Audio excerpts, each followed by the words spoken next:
വോട്ടെടുപ്പ് അവസാനിക്കാൻ ഇനി മിനിറ്റുകൾ മാത്രമാണ് ശേഷിക്കുന്നത്. നിലമ്പൂർ നിയമസഭാ മണ്ഡലം എന്തായാലും ആവേശത്തോടു കൂടി തന്നെ ഈ ഉപതെരഞ്ഞെടുപ്പിനെ കണ്ടിട്ടുണ്ട്, സ്വീകരിച്ചിട്ടുണ്ട് എന്നുള്ളതാണ് ഇപ്പോൾ അന്തിമമായി PRD തന്നെ പുറത്തുവിടുന്ന കണക്കുകൾ പ്രകാരം നമ്മൾ മനസ്സിലാക്കുന്നത്. ഏറ്റവും ഒടുവിൽ വരുന്ന കണക്കുകൾ പ്രകാരം 70% കടന്നിട്ടുണ്ട് പോളിംഗ്. 70.76 എന്നുള്ളത് ഒരു ഉപതെരഞ്ഞെടുപ്പിനെ സംബന്ധിച്ച മികച്ച കണക്കു തന്നെയാണ്, മികച്ച പോളിംഗ് ശതമാനം തന്നെയാണ്. താരതമ്യേന മന്ദഗതിയിലായിരുന്നു പോളിംഗ് എന്നുള്ളത് രാവിലെ നമ്മൾ കണ്ടെങ്കിൽ കാലാവസ്ഥയൊക്കെ പ്രതികൂല സാഹചര്യമായി നിൽക്കുകയും ചേർന്നിരുന്നു. പിന്നീട് ആളുകൾ വളരെ ആവേശത്തോടു കൂടി തന്നെ പോളിംഗ് ബൂത്തിലേക്ക് എത്തുന്ന സാഹചര്യം ഉണ്ടായിരുന്നു. ഇത്തവണ എന്തായാലും ബൂത്തുകളുടെ എണ്ണം അധികമായി ക്രമീകരിച്ചിട്ടുണ്ട്. അതുകൊണ്ട് തന്നെ പലയിടത്തും നീണ്ട ക്യൂവിലൊക്കെ നിന്ന് ആളുകൾക്ക് വോട്ട് രേഖപ്പെടുത്തേണ്ട സാഹചര്യം ഇല്ലായിരുന്നു. വളരെ എളുപ്പത്തിൽ തന്നെ എത്തി വോട്ട് രേഖപ്പെടുത്തി മടങ്ങാവുന്ന കാഴ്ച പലയിടത്തും ഉണ്ട് എന്നുള്ളത് കൂടി പ്രത്യേകതയാണ്. എന്തായാലും 70.76 എന്നുള്ളത് മികച്ച പോളിംഗ് എന്നുള്ളത് തന്നെയാണ് കണക്കാക്കേണ്ടത്. 5 മണി വരെയുള്ള ഔദ്യോഗിക കണക്കാണ് ഇത് എന്നതുകൂടി ഓർക്കണം. അവസാനത്തെ 1 മണിക്കൂറിലെ കണക്കുകൾ വരുമ്പോൾ തീർച്ചയായും 2021 അപേക്ഷിച്ച് കൂടുതൽ കുറവല്ലാത്ത ഒരു കണക്കിലേക്ക് നിലമ്പൂരിലെ ഉപതെരഞ്ഞെടുപ്പിന്റെ പോളിംഗ് ശതമാനം എത്തും എന്ന് തന്നെ കരുതാം. ഷമി, എന്തായാലും ഇനിയിപ്പോൾ ഇതാ ഏകദേശം 17 മിനിറ്റോളം ശേഷിക്കുന്നുണ്ട്. എന്തായാലും ഒരു ട്രെൻഡ് പൂർണ്ണമായും മനസ്സിലാകുന്ന നിലയിലേക്ക് കാര്യങ്ങൾ മാറിയിട്ടുണ്ട്. 70.76. ഇനിയിപ്പോൾ അവസാനത്തെ 1 മണിക്കൂറിലെ കണക്ക് കൂടി വരാനുള്ളത്.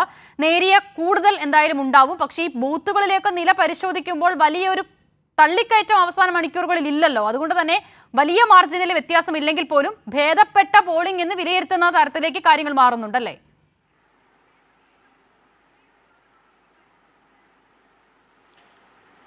തീർച്ചയായും 70%-ലധികം എന്തായാലും പോളിംഗ് ഉണ്ടാവും എന്നുള്ള കാര്യത്തിൽ സംശയമില്ല. കഴിഞ്ഞ തവണ 76% പോളിംഗാണ് 2021 നിയമസഭാ തെരഞ്ഞെടുപ്പിൽ ഉണ്ടായിരുന്നത്. അത്രയും പോളിംഗ് എന്തായാലും എത്തും എന്ന് തന്നെയാണ് പ്രതീക്ഷിക്കുന്നത്. ഈ പോളിംഗ് ബൂത്തുകളിൽ നമുക്ക് വലിയ തിരക്ക് അനുഭവപ്പെടുന്നില്ല എങ്കിൽ പോലും പോളിംഗ് നല്ല രീതിയിൽ നടന്നിട്ടുണ്ട് എന്നുള്ള കണക്കുകളാണ് നമുക്ക് വ്യക്തമാവുന്നത്. കാരണം ഞാൻ ഒരു 12 മണി സമയത്തൊക്കെ ഓരോ ബൂത്തുകളിലും ചെല്ലുന്ന സമയത്ത് അമരമ്പലം പഞ്ചായത്തിൽ ചെല്ലുന്ന സമയത്ത് അവിടെ അപ്പോൾ വന്നിരുന്ന ശതമാനത്തിൻ്റെ കണക്ക് 13%.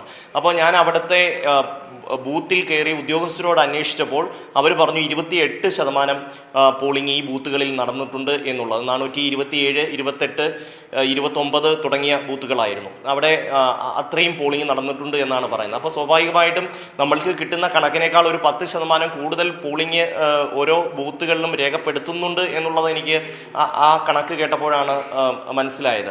അതുകൊണ്ട് തന്നെ 70%-ലധികം പോളിംഗിലേക്ക് എന്തായാലും നീങ്ങാനുള്ള സാധ്യത തന്നെയാണ് കാണുന്നത്. അതിൽ മറ്റ് പ്രധാനപ്പെട്ട രാഷ്ട്രീയ നേതൃത്വം ഒക്കെ തന്നെ പറയുന്നത് കഴിഞ്ഞ തവണത്തേക്കാൾ അല്പമെങ്കിലും ഒരു പോളിംഗ് ശതമാനം വർദ്ധിക്കാനുള്ള സാധ്യതയാണ് ഉണ്ടാകുന്നത് എന്നാണ് അവർ പറയുന്നത്. എന്തായാലും നമുക്കിപ്പോൾ നിലമ്പൂർ മുനിസിപ്പാലിറ്റിയിലൊക്കെ 4 മണിക്ക് തന്നെ 65%-ലധികം പോളിംഗ് നടന്നു എന്നുള്ള വിവരങ്ങൾ വന്നിട്ടുണ്ട്. പക്ഷേ പഞ്ചായത്തുകളിലെ സാധാരണ നിലയിൽ നമ്മളിപ്പോൾ ഒരു ഉപതെരഞ്ഞെടുപ്പ് നടക്കുമ്പോൾ അതിന് തൊട്ട് മുൻപത്തെ നിയമസഭാ തെരഞ്ഞെടുപ്പ് അല്ലെങ്കിൽ അതിന് തൊട്ട് മുൻപ് നടന്ന തെരഞ്ഞെടുപ്പിന്റെ ഈ വോട്ടിംഗ് ട്രെൻഡുമായി താരതമ്യം ചെയ്ത് കൂടുന്ന വോട്ട് നില ആർക്ക് അനുകൂലം, കുറയുന്നത് ആരെ പ്രതികൂലമായി ബാധിക്കും, ഇതൊക്കെ നമ്മൾ കണക്ക് കൂട്ടാറുണ്ട്. പക്ഷേ ഇത്തവണ പൂർണ്ണമായും അതിന് പറ്റുന്ന ഒരു സാഹചര്യമല്ല നിലമ്പൂരിൽ ഉള്ളത് എന്നുള്ളത് നമുക്കറിയാം. ഇപ്പോൾ നോക്കൂ, അമരമ്പലം LDF-ന് മേൽക്കൈയുള്ളൊരു പഞ്ചായത്താണ്. അവിടെ ഇപ്പോൾ ഇതാ ഭേദപ്പെട്ട പോളിംഗ് ഒക്കെ രേഖപ്പെടുത്തുന്നുണ്ട്. പോത്തുകല്ല് പൊതുവിൽ UDF-ന് അല്പം മേൽക്കൈ ഉണ്ടെന്ന് നമ്മൾ കരുതുന്നുണ്ടെങ്കിൽ പോലും ഈ സാഹചര്യത്തിലേക്ക് വരുമ്പോൾ എന്താണ്, സ്വരാജ് അദ്ദേഹം ജനിച്ചു വളർന്ന ഇടമാണ്. അപ്പോൾ സ്വാഭാവികമായും അത്തരം ഫാക്ടറുകൾ കൂടി അവിടെ വർക്കാവുമെന്നതിൽ സംശയമില്ല.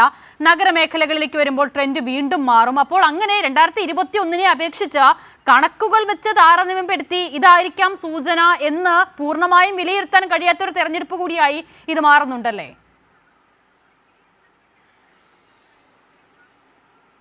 തീർച്ചയായും അസിത, സാധാരണ തെരഞ്ഞെടുപ്പുകളിൽ നമ്മൾ ഒരു 2-3 മുന്നണിക്കായി വോട്ടുകൾ കണക്ക് എടുക്കാൻ വളരെ ഈസി ആയിട്ട് എടുക്കാൻ കഴിയും. ഓരോ ബൂത്തിലെയും വോട്ടുകൾ എടുത്തു കഴിഞ്ഞാൽ അതിൽ ഇത്ര വീടുകളുടെ കുടുംബങ്ങളുടെ എണ്ണം എടുത്ത് അതിൽ നോക്കിക്കഴിഞ്ഞാൽ സ്വാഭാവികമായിട്ടും അറിയാൻ കഴിയും. പക്ഷേ ഇത്തവണ അങ്ങനെ ഒരു കണക്കും നമ്മൾക്കെന്നല്ല ഒരാൾക്കും അങ്ങനെ അവതരിപ്പിക്കാൻ കഴിയില്ല എന്നുള്ളതാണ് എൻ്റെ ഒരു വസ്തുത. കാരണം സ്വരാജിന് കിട്ടുന്ന വലിയൊരു ശതമാനം വോട്ടുകളും മറ്റ് രാഷ്ട്രീയ പാർട്ടികളുമായി ബന്ധപ്പെട്ട ആൾക്കാരിൽ നിന്ന് നിന്ന് തന്നെയായിരിക്കും എന്നുള്ള കാര്യത്തിൽ ഒരു സംശയവുമില്ല. കാരണം അത്രമാത്രം ജനകീയമായി സ്വരാജിൻ്റെ ഒരു വ്യക്തിത്വം ഈ മണ്ഡലത്തിൽ ചർച്ച ചെയ്യപ്പെട്ടിട്ടുണ്ട് എന്നുള്ള യാഥാർത്ഥ്യം നിലനിൽക്കുകയാണ്. ഞാൻ നേരത്തെ സൂചിപ്പിച്ചതുപോലെ നേരത്തെ കരുളായി പഞ്ചായത്തിൽ സംസാരിച്ചു കൊണ്ടിരുന്നത് ഒരു UDFിൻ്റെ ഒരു ആഭിമുഖ്യമുള്ള ഒരാളാണ്. അദ്ദേഹം എല്ലാം സംസാരിച്ചിട്ട് പറഞ്ഞു കരുളായിയിൽ സ്വാഭാവികമായും UDFിന് മുൻതൂക്കമുള്ള ഒരു പ്രദേശമാണ്, പക്ഷേ ഇത്തവണ എന്താണ് എന്ന് പറയാൻ കഴിയില്ല എന്ന് UDFിൻ്റെ ബൂത്ത് ഏജന്റ് ആയിരിക്കുന്ന ഒരാളാണ് നമ്മളോട് പറയുന്നത്.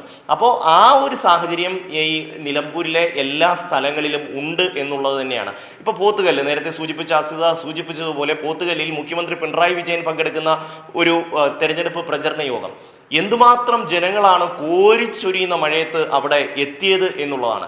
അതിൽ തന്നെ വലിയൊരു വിഭാഗം സ്വരാജ് പഠിച്ചിരുന്ന സ്കൂളുമായി ബന്ധപ്പെട്ടും അവർ താമസിച്ചിരുന്ന പ്രദേശവുമായി ബന്ധപ്പെട്ടും സ്വരാജിൻ്റെ അച്ഛൻ ഗവൺമെൻറ് സർവീസിലായിരുന്നുകൊണ്ട് തന്നെ ഈ ഒരു മണ്ഡലത്തിൻ്റെ പല ഭാഗങ്ങളിലും അവർ ഒരുപാട് വർഷം 2-3 വർഷമൊക്കെ പല പ്രദേശങ്ങളിലും താമസിച്ചിട്ടുണ്ട്.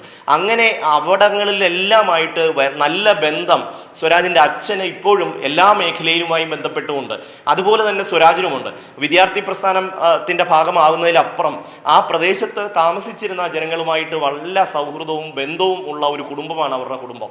അപ്പോൾ അങ്ങനെയൊക്കെ തന്നെ വളരെ വ്യക്തിപരമായ ഒരുപാട് വോട്ടുകൾ സ്വരാജിലേക്ക് എത്തിച്ചേരും എന്നുള്ള കാര്യത്തിൽ ഒരു സംശയവുമില്ല.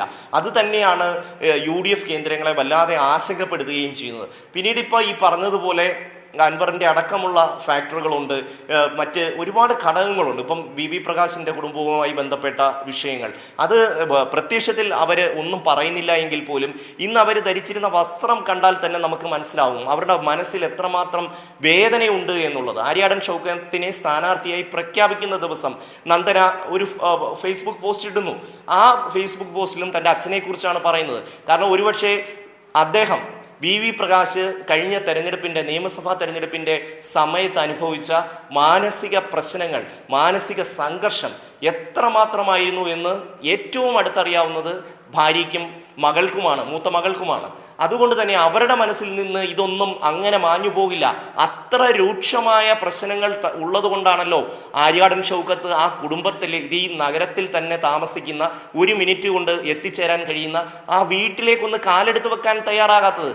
അത് മാത്രവുമല്ല സിത, കഴിഞ്ഞ ദിവസം കേരളത്തിൻ്റെ പ്രതിപക്ഷ നേതാവ് VD സതീശൻ ചോദിച്ചത് എന്തിനാണ് VV പ്രകാശിൻ്റെ വീട്ടിലേക്ക് ആ ഷൗക്കത്ത് പോകുന്നത് എന്നൊരു ചോദ്യമാണ് ചോദിക്കുക. ഒന്ന് ആലോചിച്ച് നോക്കൂ. ആ കുടുംബം കോൺഗ്രസിൻ്റെ ഒരു കുടുംബമാണ്. ഇവർ 4 പേരാണ് VV പ്രകാശിൻ്റെ കുടുംബത്തിലുള്ളത്. 4 പേരും ഉറച്ച കോൺഗ്രസ് അനുഭാവികളാണ്. KSU കാലം മുതൽ അവരെല്ലാം അതിൽ 1-2 പേര് സ്വരാജുമായി സമാന കാലഘട്ടത്തിൽ കോളേജിൽ പഠിച്ചിരുന്നവരാണ്. ആ കുടുംബത്തിന് എന്തുമാത്രം മാനസിക വിഷമമുണ്ടായി കാണും. എന്തിനാണ് എന്തായാലും ഇത്തരം ഒരുപാട് ഫാക്ടറുകൾ ഈ തെരഞ്ഞെടുപ്പിൽ വർക്കാവുന്നുണ്ട് എന്നുള്ളത് ഉറപ്പാണ്. അപ്പോൾ ഇതൊക്കെയും എങ്ങനെ സ്വാധീനിക്കും, ബാധിക്കും എന്നുള്ളതാണ് ഇനിയിപ്പോൾ അറിയേണ്ടത്.